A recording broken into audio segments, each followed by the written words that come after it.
Hey fight fans, this is Richard Schaefer and you're watching Sporting Icons.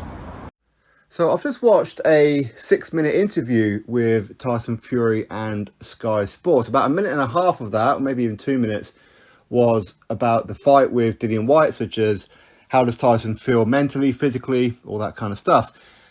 Then the remaining 4 odd minutes of it was just the reporter probing him about Daniel Kinahan. And it's fair enough to ask him a couple of questions and everything, which I'm sure that he's been getting a lot of today anyway.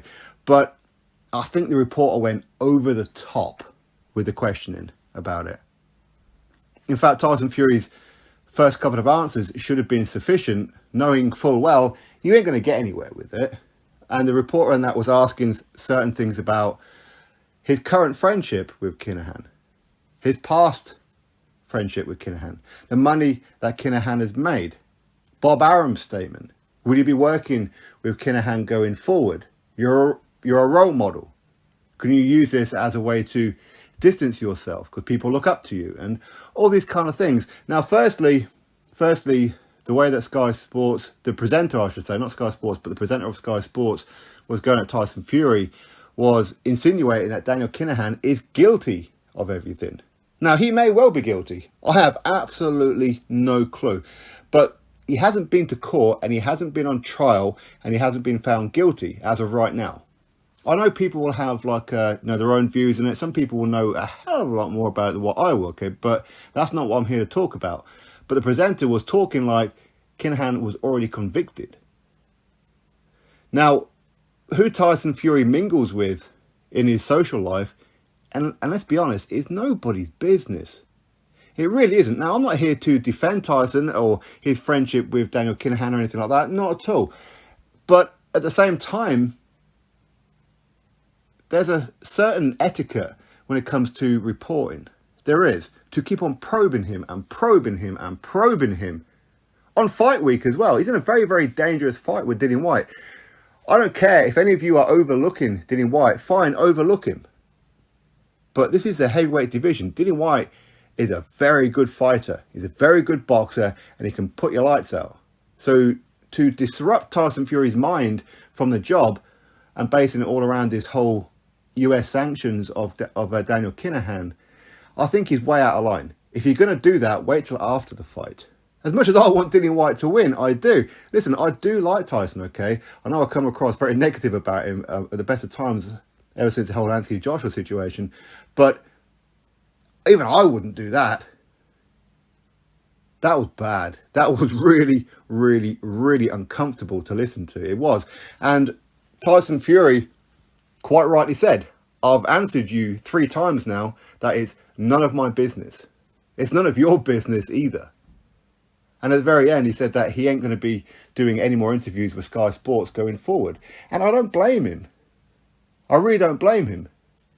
Now, I know people will look at it and say, well, you know what, he is very good friends with him and whatever else. But okay, but Tyson Fury isn't going out being a henchman for him or anything like that. He's not doing any kind of alleged drug runs and whatever. He ain't doing any of that. Is he receiving any of Kinahan's money? I would probably suspect not, because Kinahan's his advisor, where Kinahan has been making money for Tyson and getting a cut of it himself. So it's got nothing to do with money laundering and all this kind of stuff, has it? But I understand the questioning, of course, because people didn't do it on the press call, did they? They didn't do it. None of the reporters, I mean, were they told not to or anything? I mean, I'm led to believe, well, in fact, I know for a fact that they were not asked to not ask, if that makes sense. But the way that this Sky Sports report was going in on Tyson Fury, I actually felt bad for Tyson. I ain't going to lie. I mean, should he distance himself from Kinahan? I know how Fury was saying how he hasn't dealt with Daniel Kinahan since 2020, something like that, about the whole Anthony Joshua situation. He had no involvement in the Deontay Wilder third fight and things like that. Now, I don't know if that's true or if it's not. I have absolutely no idea. At the end of the day, Tyson Fury spoke, did he not? When Tyson Fury speaks, there's a good chance that he's lying about something, if we're being honest.